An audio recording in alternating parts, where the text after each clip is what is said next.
Olá, no programa Pauta Especial de hoje vamos falar sobre uma operação da Cefaz que está combatendo a venda de produtos que não pagam impostos. Vamos mostrar como Alagoas consegue manter o equilíbrio fiscal em meio à crise dos estados. E você verá também uma reportagem especial sobre a produção de remédios fitoterápicos e as dificuldades para a continuidade das pesquisas.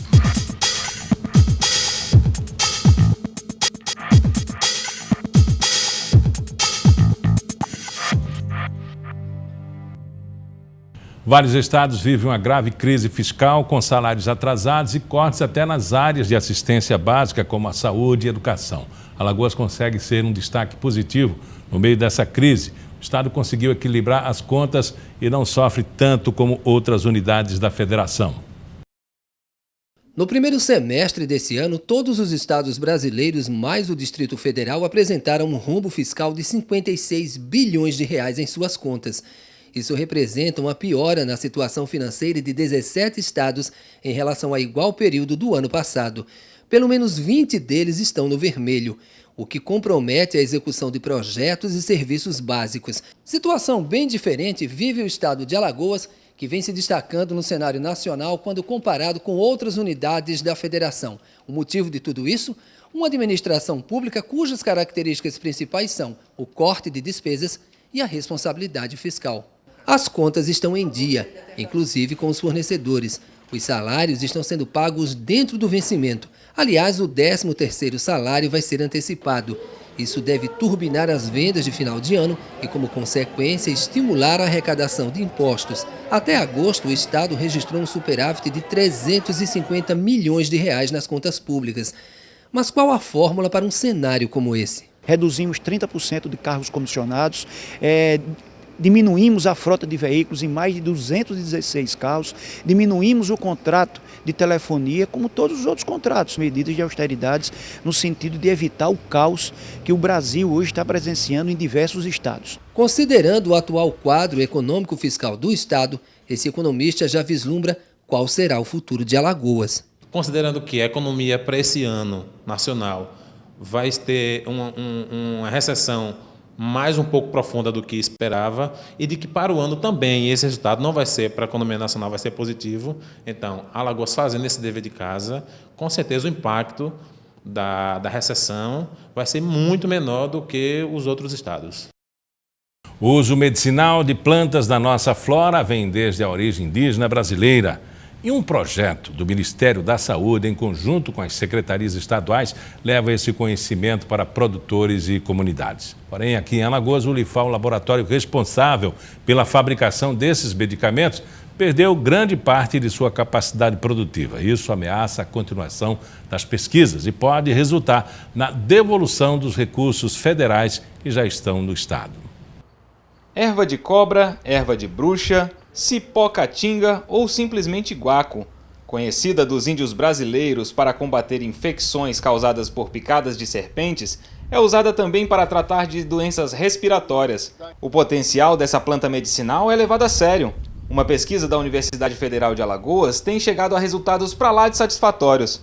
Tudo começa aqui, no Centro de Ciências Agrárias da UFAL, onde o guaco é plantado. Os pesquisadores foram buscar as mudas em Minas Gerais. Hoje a plantação está desenvolvida e os primeiros resultados já apareceram. A gente está aqui no meio da plantação de guaco. Os pesquisadores aqui da universidade já identificaram que são necessários 18 meses para poder fazer a colheita das folhas. Mas ainda não existe nenhum método definitivo para a melhor forma de produzir mudas. Não é isso, Clemens? O que vocês estão testando aqui? Nós estamos testando aqui a viabilidade de um plantio com o objetivo de você coletar galhos para fazer as mudas. Porque a literatura já ensina você como é que você consegue fazer um plantio para coletar as folhas. Mas para fazer a muda, não tem. Um dos resultados da pesquisa é a formação de novos pesquisadores. O Antônio sabe a importância que tem a experiência com o campo. Aprender vários tipos de manejo. Por exemplo, aqui a parte de entomologia, a gente aprende a controlar os insetos a partir de consórcio com outras plantas. E também a parte de fitopatologia, dependendo da situação que ocorrer. O guaco colhido no SECA segue para os laboratórios do curso de farmácia, onde professores e estudantes pesquisam as propriedades da planta. Mariane é uma das estudantes que está contribuindo para a pesquisa. tanto na área da pesquisa para a minha profissão futura como farmacêutica, na manipulação de medicamentos, na área de fitoterápicos. O projeto de extensão está me ajudando na parte de ter essa comunicação com o paciente, chegar lá, explicar direitinho como faz. No laboratório, a equipe desenvolve métodos viáveis de fabricação do insumo para xarope de guaco. O professor que orienta a pesquisa explica que métodos simples são importantes para levar esse conhecimento às populações de menor poder aquisitivo do estado.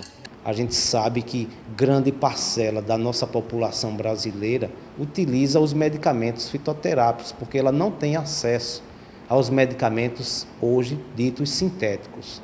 Então, ele vem a contribuir para reduzir custo no SUS, por exemplo. A pesquisa feita na UFAL faz parte de um amplo programa nacional de desenvolvimento de fitoterápicos, iniciado em 2006 no Brasil para baratear os custos do SUS. De lá para cá, o programa investiu na formação de arranjos produtivos locais para dar suporte às pesquisas. Mas o entrave em Alagoas pode comprometer todo o projeto. A gente tem a importância de R$1 milhão que está retido na Secretaria de Saúde. Dá uma demanda muito grande por equipamentos, por casa de vegetação, por veículo, e nós precisamos disso daí com uma certa urgência para a gente desenvolver e tornar mais exitoso esse projeto. O portal da Transparência do Governo Federal mostra que a verba foi mesmo repassada ao Fundo Estadual de Saúde, em 2 parcelas. Em novembro de 2014, foram repassados R$ 675 mil. Em fevereiro de 2015, foram mais 258 mil. A verba não foi utilizada e o problema pode se agravar ainda mais. É que um dos parceiros na implementação do arranjo produtivo aqui em Alagoas, o Lifal, perdeu boa parte de sua capacidade produtiva. O projeto de fitoterápicos funciona assim. O Estado se credencia com a União para participar do programa. Os recursos são repassados do Fundo Nacional de Saúde para o Fundo Estadual, que é gerido pela Secretaria de Saúde. A partir daí, o gestor local do projeto, que é o Lifal, ordena para onde vão os recursos. Mas é aí que começa o jogo de empurra. Em nota, a Secretaria de Estado da Saúde informa que o Fundo Estadual recebeu sim os recursos, mas que o responsável pelo projeto é o Lifal e que seu uso depende da requisição pelo laboratório executor do projeto. Por telefone, a diretora-presidente do Lifal, Sandra Menezes, disse que as requisições foram feitas, mas que hoje o Lifal não tem mais condições de levar o projeto adiante, por falta de pessoal. Já o Ministério da Saúde informou em nota que os R$ 933 mil repassados ao Estado têm prazo máximo de execução até fevereiro de 2017. Se a verba não for utilizada dentro do prazo estipulado, deve ser devolvida ao Fundo Nacional de Saúde. Além disso, destaca que os editais de apoio a projetos estabelecem que municípios e estados que já receberam recursos desde 2012 só poderão solicitar novos recursos caso tenham finalizado corretamente o projeto. E vamos fazer um pequeno intervalo e na volta eu converso com o chefe de operações estratégicas da Cefaz, Leopoldino Melo, sobre a operação Mãos na Massa, que combate a sonegação de impostos.